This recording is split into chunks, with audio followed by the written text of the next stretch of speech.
All right, so we're officially recorded. Welcome to tonight's session on Trump versus Harris and the impact on your personal finances. Also, too, want to say good evening to our Facebook family that's also watching us live. This is a very important conversation that we're discussing because it's now going to decide where our country will be in the next 4 years, not only from a personal finance aspect, but when it comes to immigration, when it comes to defense. But in particular tonight, what we want to do is we want to discuss personal finances. As Let's Win Financial Community, that's what we're here for, specifically to help you guys to create financial legacies for generation to come. Guys, today is Tuesday, and there's so many different testimonies here in the Let's Win Financial Community, whereas just dramatically, man, just seeing lives just financially change. And so tonight we're going to be talking about some of those things and how it's impacting us as a community financially. And so we have a right to vote, and that's going to be next Tuesday. There's early voting going on now as well. So some of you may have already or have early voted, and which is good because those lines next Tuesday are going to be very long, as they've historically always been here. So I want to get right into it as we have a jam-packed session lined up for tonight. And then we're going to get right into this important information that I have to share here with you tonight. So, again, here tonight, guys, we are discussing the presidential election, which is next Tuesday, November the 5th. We have President Trump, who lost to Biden in this last election. And then we have Vice President Harris, who is now preceded Biden, who is not, from a health standpoint, not able to run here to represent the Democratic Party here. So the topics that we're going to be discussing tonight, in particular, is basically these subjects right here. What are their differences? What are their policies when it comes to inflation, taxes, student loans, healthcare, and your investments? These are the topics that we're going to be discussing and getting right into it here. So, guys, let's talk about inflation here. Inflation, as we know, that is something that eats away how far your money goes. And we see here in 2022, we see that inflation was very, very high. But let's even go back 8 years from now. If you take 2016, the median price for a home was $240,000 here in the United States. Today, the median price for a home is $420,000. This is like the average price of a home, which is, you see here, it's almost double. That's what you call inflation, how far your money goes. Then you go right here, you look in 2016 for daycare. The average back in 2016 was $200, $210 weekly. Then you go right here and you look just daycare alone, for my young parents. You guys know how that is now. It's almost $310 a week just for daycare. And so that's something that we've seen with inflation. Egg prices, guys, it's going from $2 to $6 today. If you look at your cars that you buy now, they're more expensive. Basically, everything that we're buying now is a lot more expensive than it was previously. And one of the main factors because of inflation is because the government has stimulated the economy in 20 and 21 when we had the federal stimulus with the pandemic. And because of the supply and demand, we had to the point where so many people was getting the stimulus checks. We learned that there's no such thing as free money because inflation went up because of supply and demand.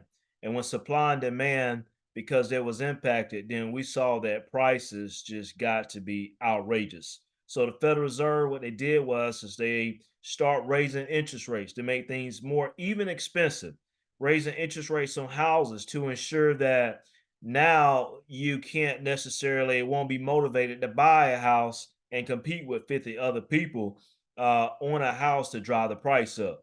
So they've increased interest rates to get inflation to go down. And so that's where we're currently at. Inflation has gone down, even though it don't necessarily feel like it, because prices are still expensive. It's just not going up as fast as it was before here. So when we talk about the different plans here with Trump plan and Harris plan when it comes to inflation here.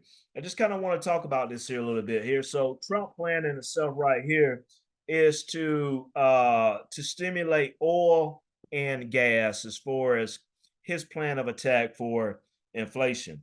When you look at VP Harris, she has subsidies where she want to put different tax credits for children's and families when it comes to filing your tax returns. Instead of maybe getting a $3,000 tax credit, she's now looking at a $6,000 tax credit. When you're buying a home now, she's looking at a higher home buyer credits in itself. She also has looking at stimulating different credits for African Americans, which came out a couple weeks ago. And other parties didn't necessarily agree to that and maybe thought it was prejudice, but that was some things that she came out with right here. And so a lot of things in fact impacting inflation. You will see in 2022 where Russia invaded Ukraine, and we saw that the oil prices spiked up here. And so it's been very difficult when it comes to when you think about the presidents. The presidents don't necessarily overall control inflation. I got right here in this particular slide that Uncle Jerome does. That would be Uncle Jerome, as we call him in our household, Jerome Powell, which is the Federal Reserve Chairman. Him and the regional Fed chairman, they get together on a monthly basis and decide whether they're going to increase or decrease interest rates. And so, guys, what we've seen is we've seen the first interest rate cut of 2024. And so they're going to meet again next month, early next month, and they're going to decide if they're going to cut interest rates again in November. And then they're going to meet in December and decide if they're going to cut interest rates in December. That's very important because if you look into one, buy a car, two, if you're looking to buy a house, three, if you think about your interest rates on your credit cards, inflation, interest rates all matter when it comes to your personal finances here. And so we want to go on here to the next topic when we talk about taxes. Taxes impact everything. It affects your pay. When you get paid, you have federal taxes taken out. If you live in a state where you pay state taxes, you have to pay state taxes. What we buy, we pay state taxes, sales taxes. When you think about your investments, when you buy an investment, or if you sell an investment, there is taxes that comes with that. But if you have your money in a Roth IRA account, that money is already considered taxed already. So now you don't have to worry about taxes. That's why I harp on a lot about having a Roth IRA account because that money, when it goes in, is already considered taxed already. So when you pull it out, you don't have to worry about paying any taxes. And I like this about a Roth IRA. You could take that money out anytime you want, tax and penalty free, because guess what, guys? The money that you contributed has already been taxed already when it goes in.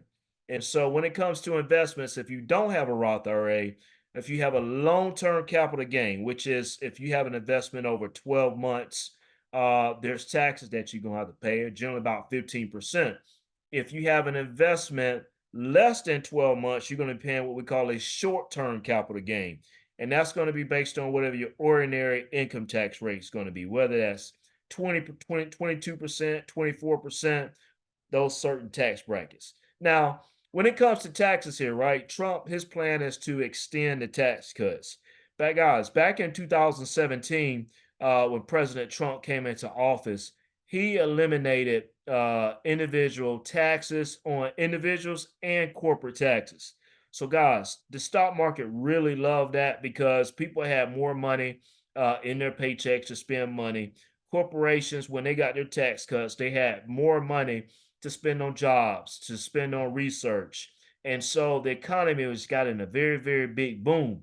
And when we saw that boom, we saw that the market just really, really did well in 17.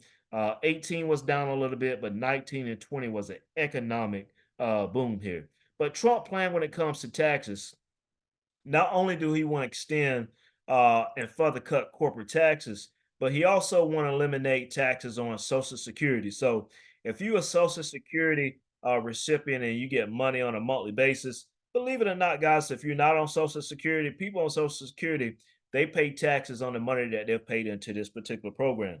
So President Trump has put a proposal out here to eliminate Social Security. And guys, just to kind of give you disclosure as well, all these economic policies that these guys are putting into place, it still got to go through Congress. It sound good, it look good. You know, we're running on your particular party of whatever right and their particular policies. But just note that it still has to go through Congress. So by him eliminating Social Security, that will have to go through Congress. He want to eliminate taxes on overtime. He also want to eliminate taxes on military members. Now, the same way that President Obama ran and the Obamacare still had to go through Congress, but it passed. So these particular policies, when they put it out, it is important. It has to go through Congress, but oftentimes or sometimes it does get through Congress where it becomes legislation and it come into law. When you look at Vice President Harris' tax plan here, she's looking to give a $6,000 tax credit to new babies in itself here. Now, one of the things that's really been in the news that caught a lot of bad slack, and I think it was just kind of interpreted into the wrong way. We talked about the tax on the unrealized gains with people that have above $100 million net worth, and they were looking at taxing that at 25%. So, guys, let me break this down to you guys from an elementary level standpoint here. So, the first person I see on here is Miss May Bussey. She has an investment account, and Miss Bussey has been, investing with me for the 3 plus years now. Now, her money that she have in her account, because she has not withdrawn that money, it's what you call a unrealized gain. When you have a realized gain is when you sell the investment.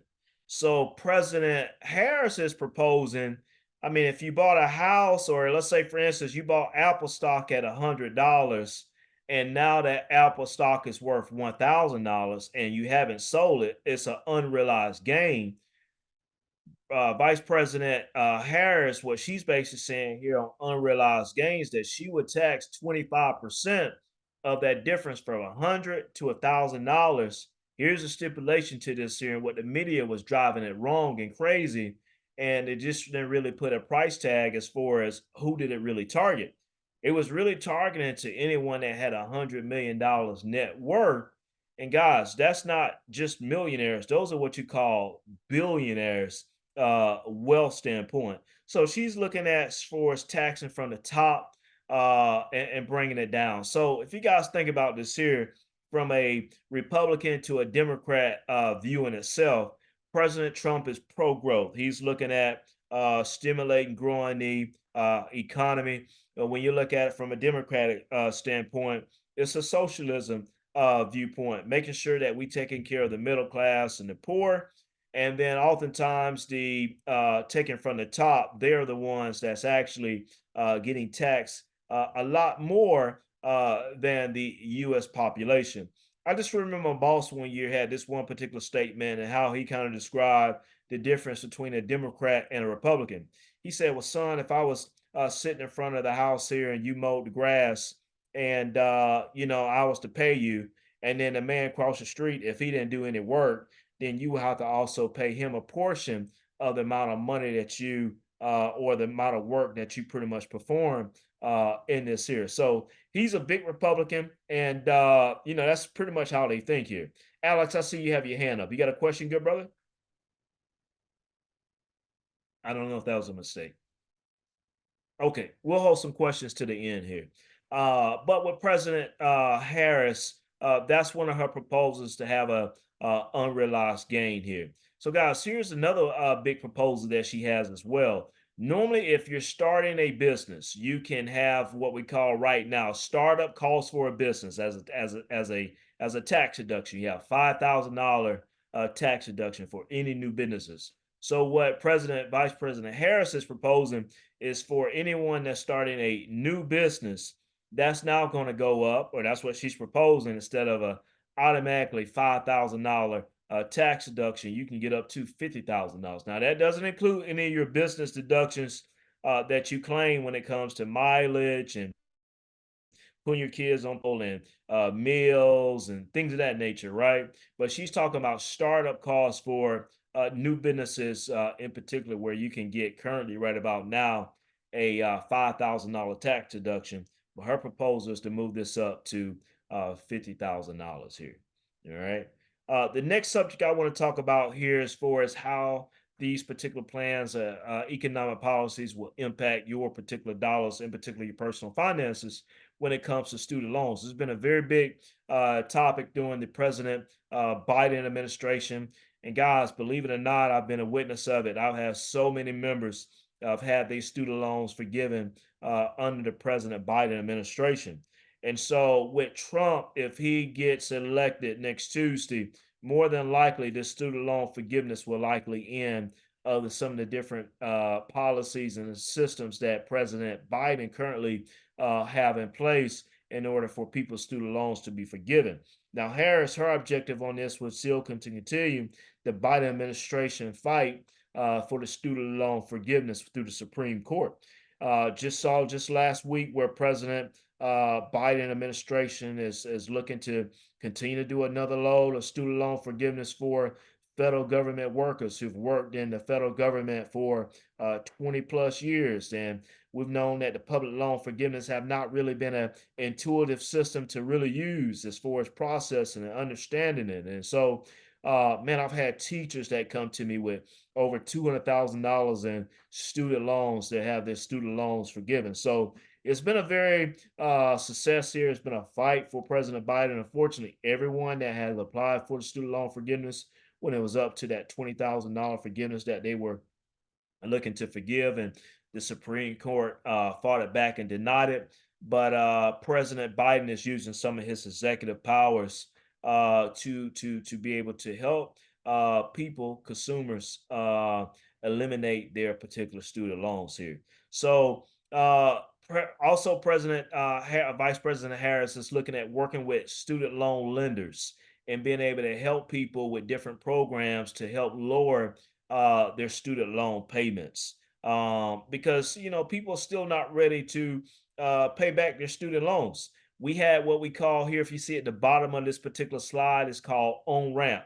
And so last year it started back to where the federal government says that you have to start back paying your student loans, but you wouldn't necessarily be penalized if you didn't pay. Your creditors, it wouldn't hit the creditors. But now, after September 30th, they call it the on ramp. The on ramp was for 12 months where you would not be penalized. Well, after September 30th, the on ramp has ended. And if you don't start paying your student loans, if it's not in deferment as of October, your student loans now will be reported to the credit bureaus. Ladies and gentlemen, that is one thing that we do not want to do, is have our student loans go into default. So if you have not called your student loan servicer provider, I would highly recommend that you do that to see what type of payment programs that you can get under to be able to help make these paying back these student loans economical and affordable for you. But when it comes to these particular two candidates, it looks like Vice President Harris is still going to continue to fight for the American people who have student loans to be able to help those student loans to be forgiven. All right. Next subject here when it comes to healthcare. So healthcare is pretty deep, it's very broad. And so I want to share here as far as a website here. So we're going to go over here to a website, and we're going to specifically look at healthcare and then the comparison of the two individuals here. So I'm going to go right over here to my favorites here, and then we're going to have a breakdown here of Trump, Harris when it comes to their economic policies, in particular when it comes to healthcare. And so you will see over here, one of the first things is the Affordable Care Act in itself here. It says here in 2017, Trump unsuccessfully attempted to repeal and replace the Affordable Care Act. So he's a big proponent that's against the Affordable Care Act. Whereas the Biden administration, they're enacted the American Rescue Plan, which temporarily expanded the eligibility for and increased the marketplace's subsidies, subsidizes that's going into this here. So a lot of people, young lady just lost her job the other day with a accounting firm. And I said, well, one thing that we got to look for now is some type of healthcare. So now she's going into the marketplace in itself here. So you will see here, I'm going to put this link right here in the chat so you guys will be able to see this as well. But there's a lot of policies here. We're going to continue to keep going down on the difference between Trump and Harris when it comes to healthcare. When you look at Medicaid, it seems like right here, right, both are part and supported here. But it says here Trump supported unsuccessful efforts to repeal and replace the Affordable Care Act through Medicaid expansion.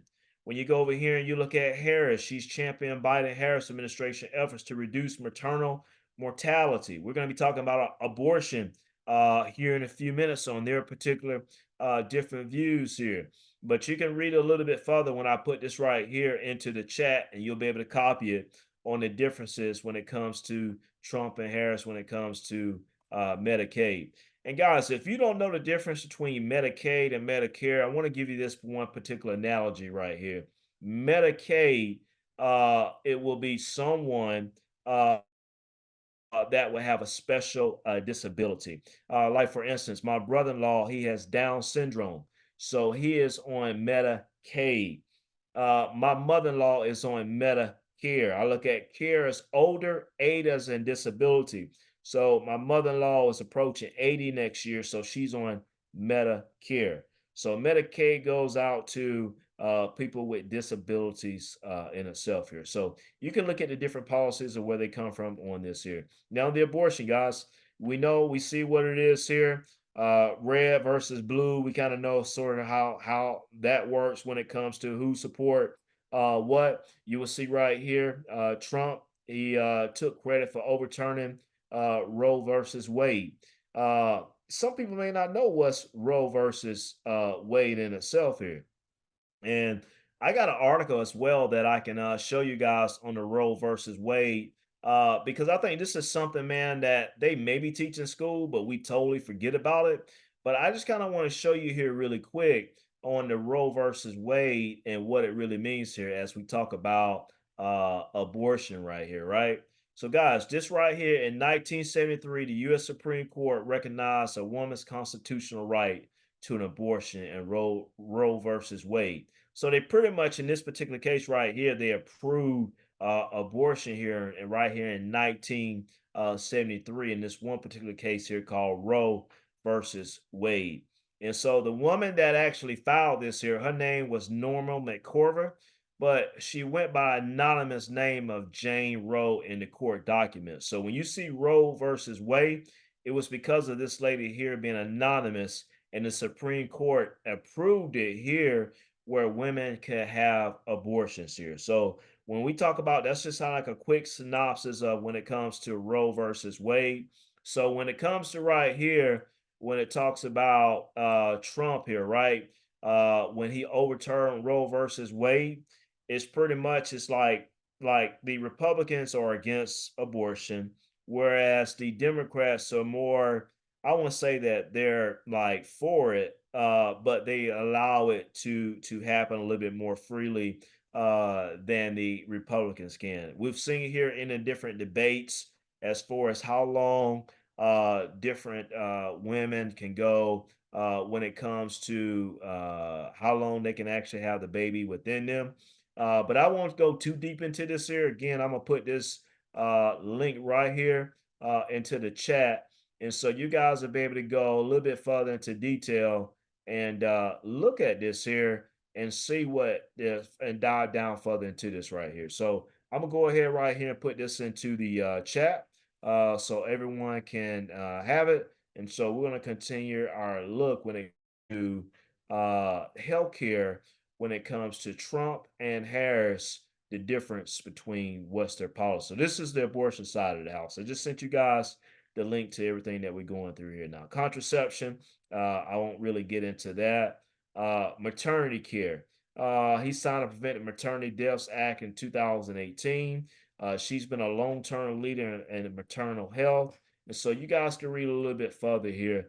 I want to get down right here. Let me see. I think there was one more thing here. This is not necessarily This is not necessarily dealing with your personal finances, but Trump, he's more pro on allowing U.S. citizens to have guns, whereas Harris in itself, she continue want to implement gun safety laws to reduce gun violence. We've seen here Trump, he's actually advocated for some masses that have, some people lost their lives, and he called them the good old boys. And so, you kind of look at different policies like here, and this is one of the things that's kind of like a deal breaker for me, as an African American male, as myself, and raising three young men in my life, I find this is a very important aspect, because most people could say, and we're going to be talking about this here next when it comes to investments and finances, and Trump may be the better candidate, but we're going to find out in a few minutes that's not necessarily true. But in my particular case, when I'm raising three young African American boys at 12, 9, and 6. And one of the most important things for me is for our country to not be further divided. I'm raising these young men to where we believe in diversification. We believe in the fact that all parties should be treated equally. And so for me, I'm a big proponent of I don't want any further division into our particular country here. I don't want to get into politics, but that's pretty much where I stand when it comes to what do I look for in the next 4 years, because my wife is very important to me, but my kids would be the second most important thing for me. And any type of decision or anything that I do in life, I always think about my sons, not really want to disappoint them in any decisions that I make. And so that's what I wake up for. And that's really what my why is when it comes to why and my purpose in life is for those three young men. And I think about these particular two candidates, and how does that impact not only my life, but how does that impact the communities here in the U.S. here? So that's just kind of sort of for us a little feedback when it comes to the gun laws and the different policies here. So we're gonna keep going here, and we are almost done here. But you guys have this link here as far as the site that I have here.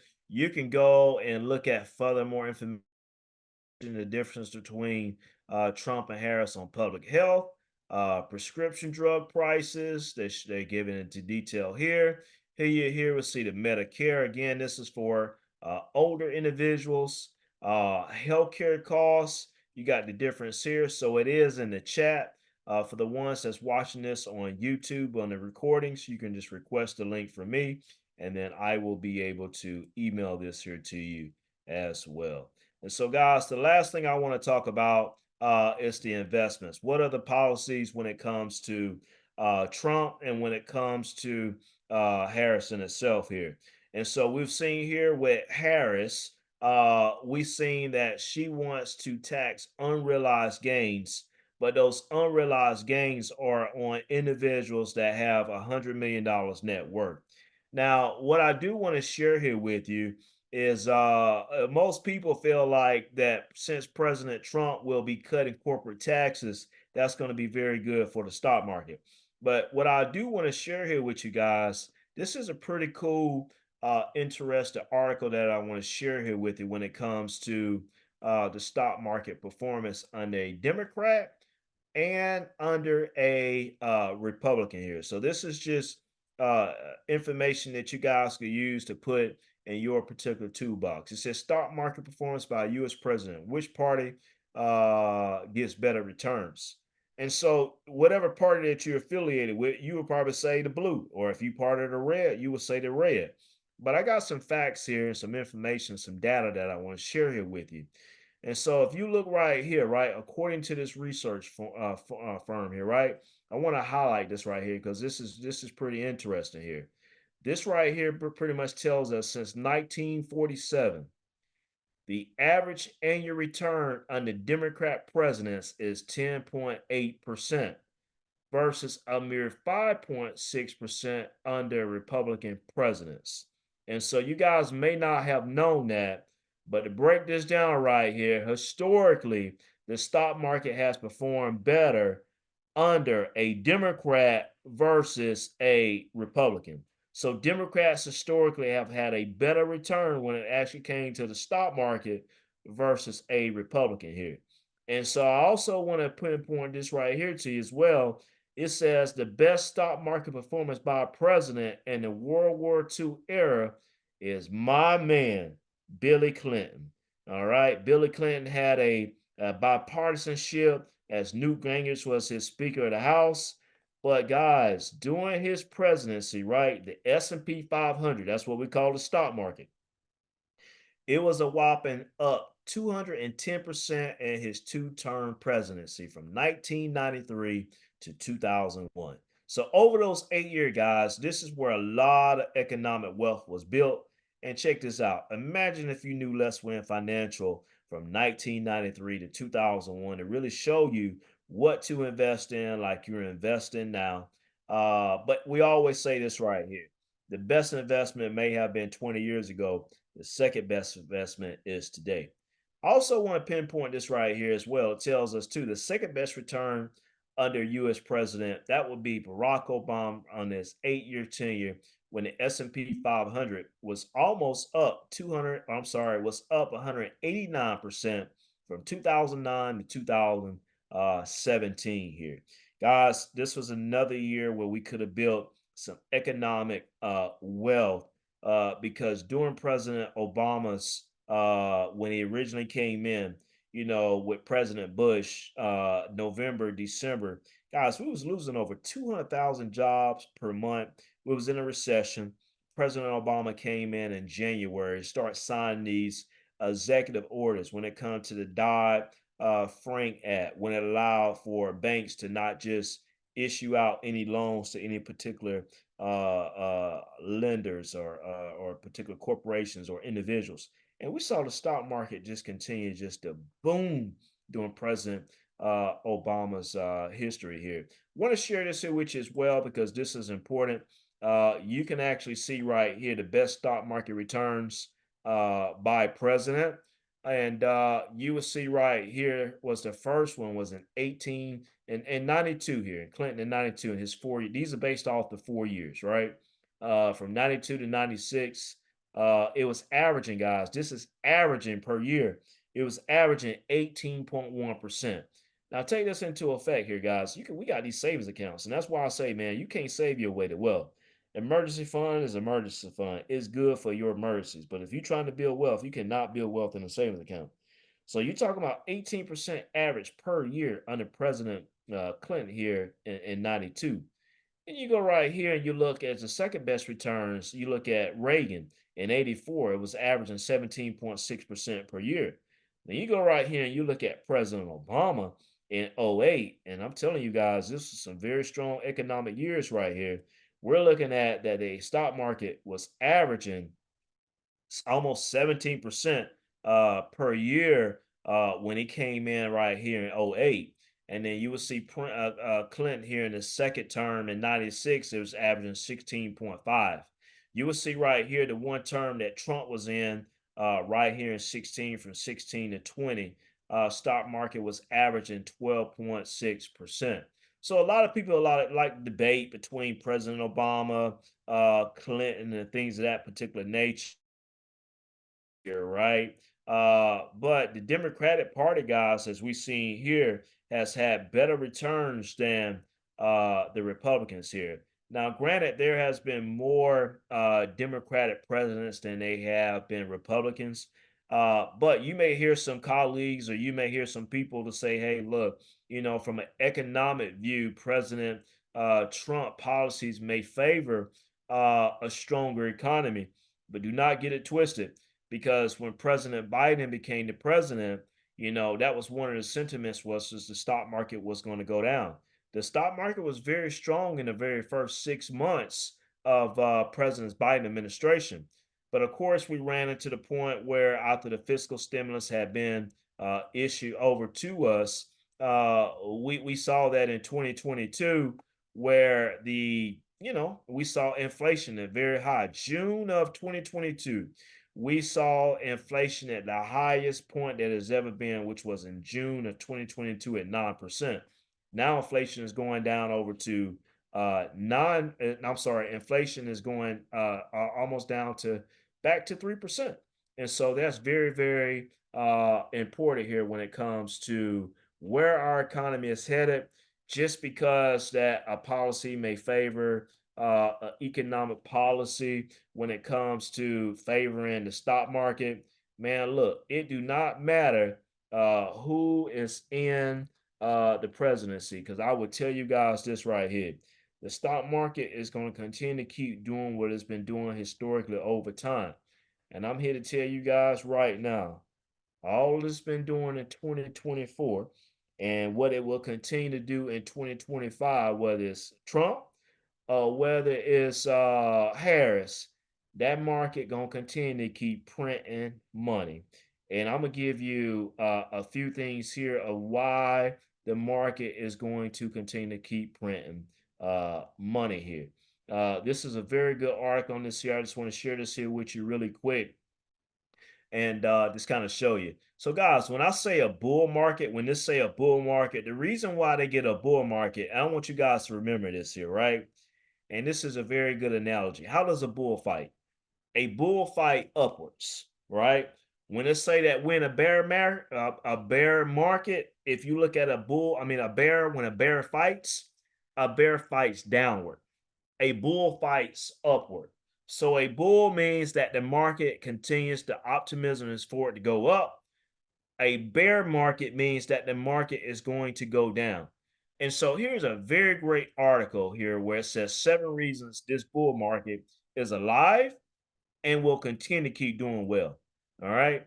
Before last week, the stock market in itself, and when we refer to the stock market, we refer to the S&P 500. That's that one index fund, VO. It was up 6 weeks in a row before last week. All right. 6 weeks in a row. The S&P 500 is up 22% this year. All right. One of the second best reasons that the stock market is going to continue to keep going up, guys, we are getting ready to enter the best 6 months in a year. So if you look at this chart right here, the best 6 months of the year are here. When we're referring to the S&P 500, we're going from November to April. So 6 month period from November to April, historically, you would see average change percentage. You will see that the S&P 500 on average does 7.1% from November to April. That's very important right here because when we look further here in a few minutes, we're going to see that November is the best historically performing month in the fourth quarter. All right. You go right here, the best 3 months, right? The best 3 months for the S&P 500 is normally October, November, and December. So you see right here, October, November, and December. And so right here, guys, we're in the fourth quarter, and November is the best month of the year. And so here we are. We got 2 more days, and November is getting ready to start. And one of the main reasons why November historically is one of the better months, because guess what? These companies that we invest in every day, Amazon, Apple, right? It's the holiday season. People getting ready to spend money on this stuff. And man, these companies, their numbers comes in and it continues to just do well for those particular months. The market, guys, is up 5 months in a row. 5 months in a row here. All right, which was pretty good. All right. The market, the S&P 500 has only been down 1 month this year, guys, and that's in April.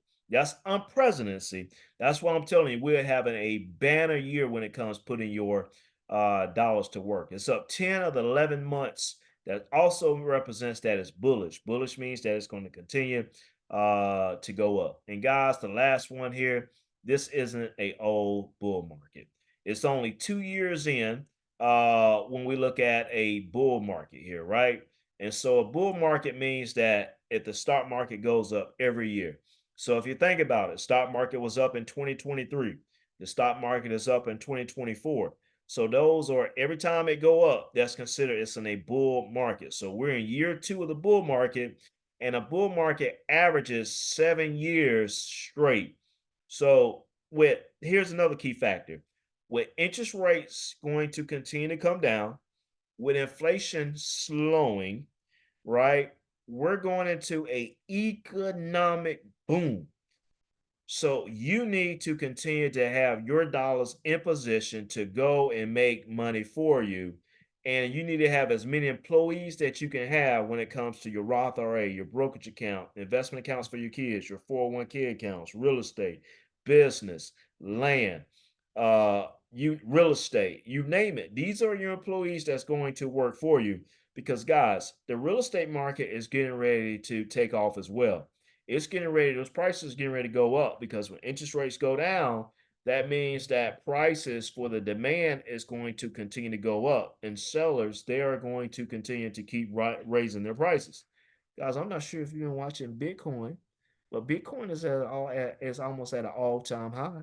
The all-time high that Bitcoin has ever been was 74,000. It's right here staring at 73,000. Bitcoin could possibly hit $74,000. I wouldn't be surprised by tomorrow, by the end of the week. So that's why I tell you guys too to be diverse into your crypto. The only two cryptos that I advise you to invest in is a Bitcoin and Ethereum because those are the two biggest platforms. And if Trump get elected, when we talk about our personal finances, he is pro on Bitcoin.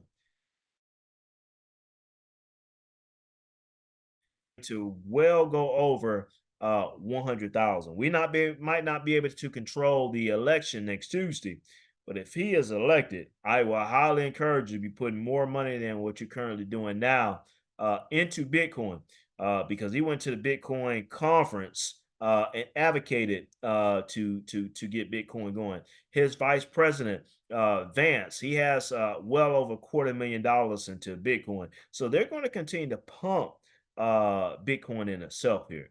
And so that's a nice presentation when it comes to Trump when it comes to when it comes to Harris here, as far as those economic policies, how they're going to impact our personal finances. I highly encourage you, uh, if you haven't, to go out and do early voting. I do encourage you as well to make sure that you go out and vote on next Tuesday to exercise your rights on your beliefs and what you live by and your standards of life here. So with that, guys, I'm done with the presentation tonight. And now I will take some questions if anyone have any questions.